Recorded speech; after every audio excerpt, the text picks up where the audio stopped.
Josami, analista de opinión pública, dirige la consultora Casa 3, es responsable del área de demoscopía de la Fundación Pensar, fue titular de la Unidad de Opinión Pública de la Jefatura de Gabinete de Ministros durante la presidencia de Mauricio Macri, antes directora de Opinión Pública y Comunicación Directa del Gobierno de la Ciudad de Buenos Aires en el 2011 y coordinadora de Opinión Pública en el mismo organismo también entre 2007 y 2011. Es licenciada en Relaciones Internacionales por la Universidad de Itela, donde también es profesora. Casa 3 desarrolló el índice de irascibilidad social, una herramienta para medir el humor social de los argentinos. Voy a preguntarle a Mora Josami sobre esto, pero antes la vamos a recibir con una canción llamada justamente Irascible, de Diego Martínez. Mora Josami, Jorge Fontevecchia te saluda. Esta voz de ultratumba es el resultado de las 2 horas parado allí frente al Museo de los Inmigrantes en la presentación de la Bienal Sur. Digo que te tenía al lado. ¿Vos sobreviviste a eso o yo estoy moribundo?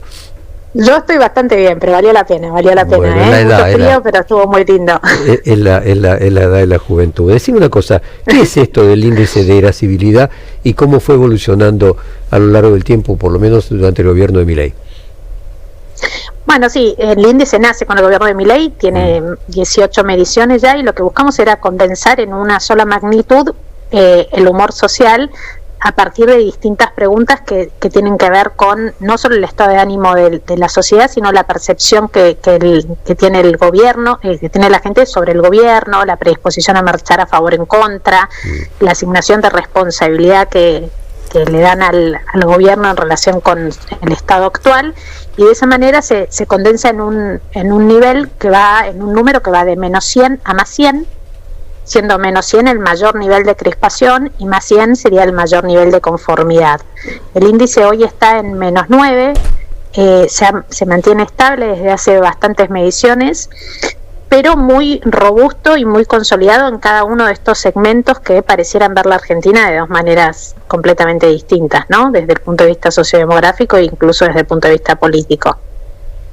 O sea, a lo largo de los 18 meses se mantiene así en el medio y hay quienes consideran más 100 y otros menos 100.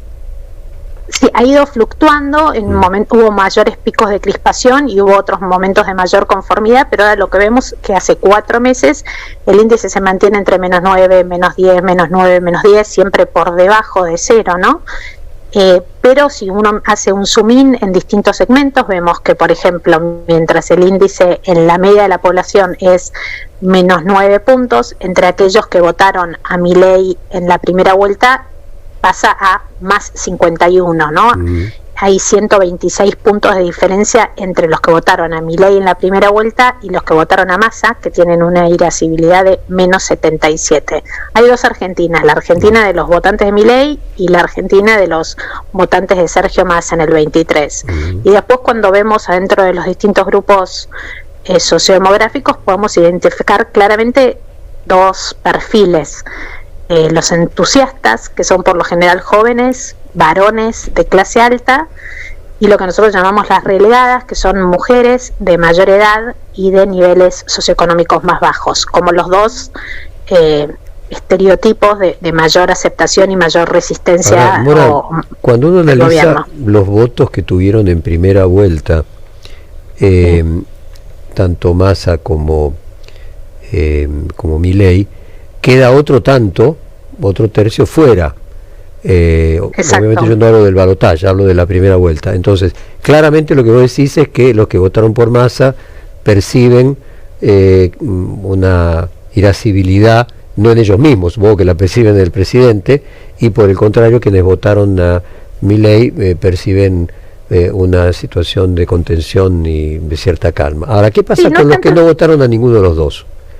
Bueno, los que no votaron a ninguno de los 2 responden a una lógica que también estamos viendo, que tiene que ver con esto último que te mencionaba. No es la irascibilidad en relación con el gobierno, sino cómo ellos se sienten, en cuál es el humor social de este grupo que estamos hablando.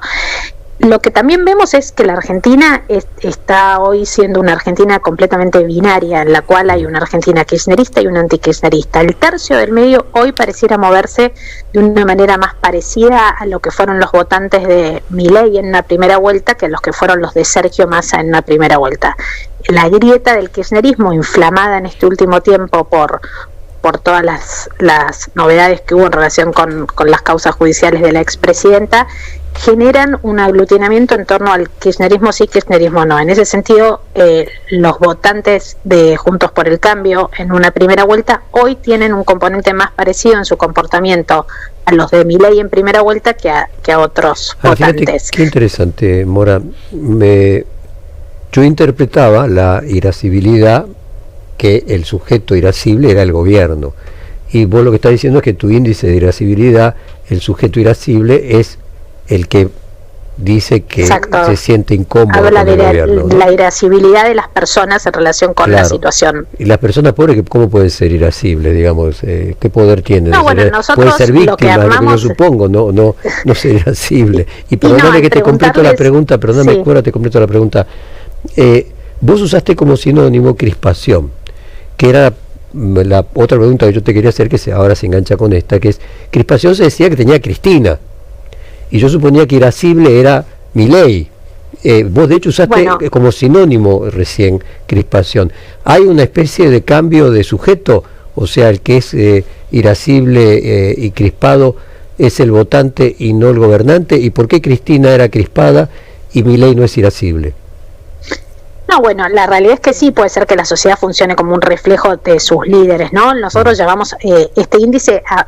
Lo que busca es determinar en un valor el nivel de humor que tiene la sociedad, y nosotros lo llamamos irascible, no porque la gente se autoperciba como irascible, sino porque generamos una cantidad de variables que dan cuenta del nivel de irascibilidad o el nivel de crispación, entendiendo que muchas veces es en el humor social donde primero se dan cuestiones que después se traducen o en clave electoral o en clave de conflicto social, ¿no? Y hemos visto en la región muchas veces estallidos por políticas públicas que en principio no tenían una magnitud que hiciera sentido que tuvieran esa consecuencia, pero que seguramente se fueron gestando en un clima de crispación y de irascibilidad en la sociedad.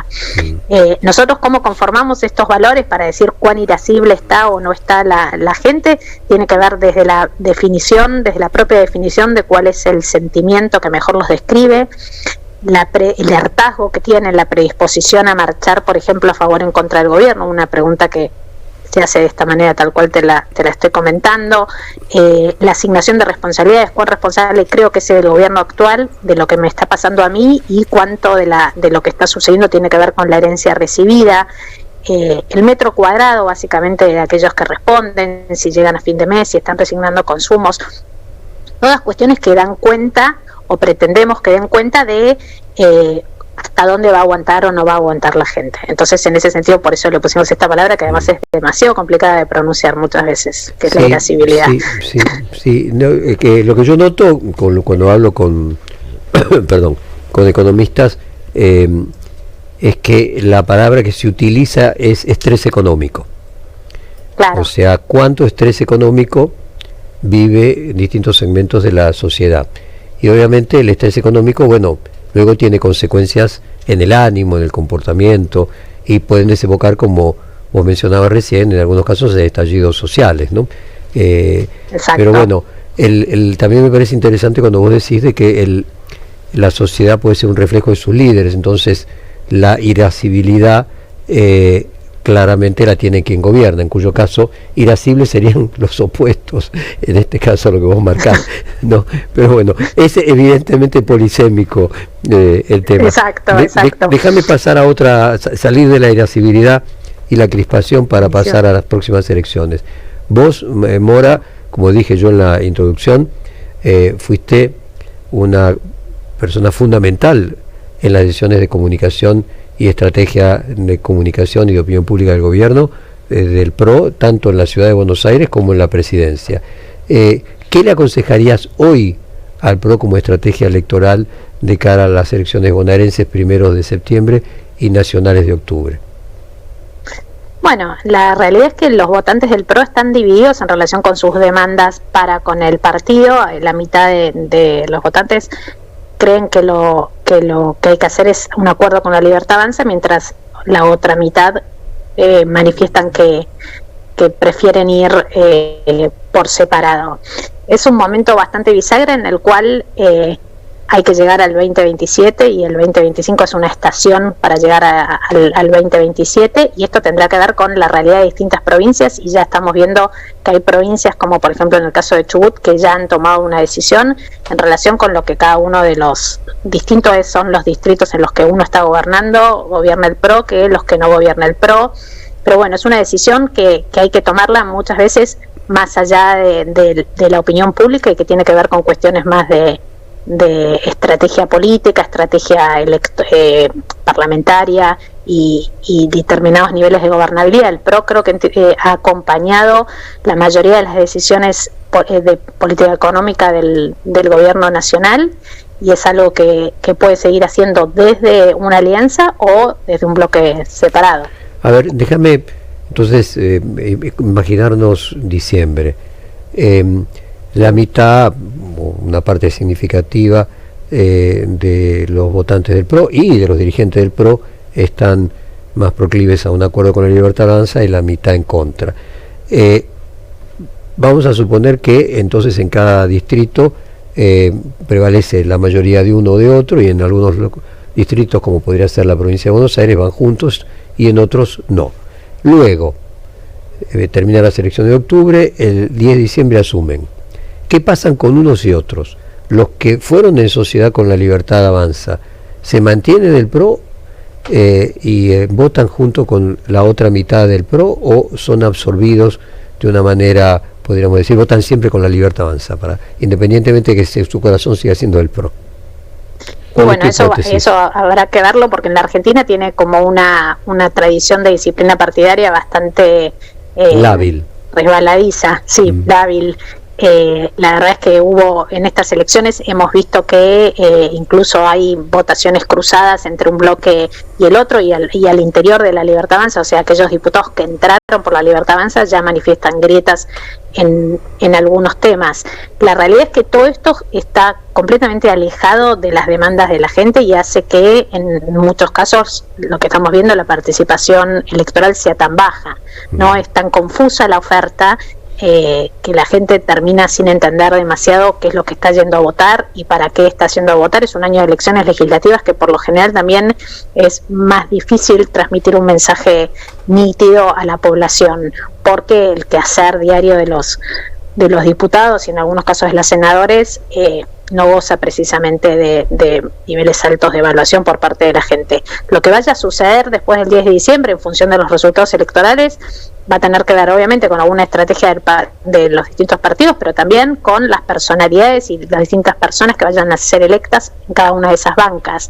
La verdad es que no me animo a vislumbrar qué pasará en los distritos en los cuales haya fusión con los legisladores votados por esa alianza frente a los que no fueron votados por esa alianza. Es muy confuso para los que nos dedicamos a esto.